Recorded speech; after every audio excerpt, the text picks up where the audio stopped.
Hello guys, hali kayo, samahan nyo ako. Magluluto tayo ng isang masarap at healthy na dinner. Ito, nagsangag lang ako ng iba't ibang klase ng nuts, pero wag na wag mawawala ang pine nuts kasi yun ang bida natin.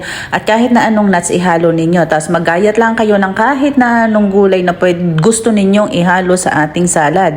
At pagkatapos naglagay lang ako ng olive oil, ng asin, ng lemon at saka ng honey at pinagsama-sama ko sa isang maliit na garapon. Mas maganda yung kung garapong maliit para ma-shake ng mabuti at magsama-sama ng ayos yung ating mga liquid at ang ating yung sauce natin. At ayan, inihalo ko na yung mga nuts na aking isinangag. Kailangan maganda ang pagkasangag natin, yung medyo ma-brown-brown para mas masarap.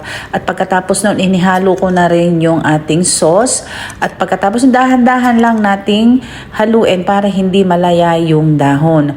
At iyan, pagkatapos niyan, ganyan, ipinilating ko na at ito na ang oras para ating tikman at husgahan kung ano talaga ang lasa ng aking nabubulol na ako ng aking ginawa. At eto, masarap siya. Legit, try nyo. Okay? Bye-bye!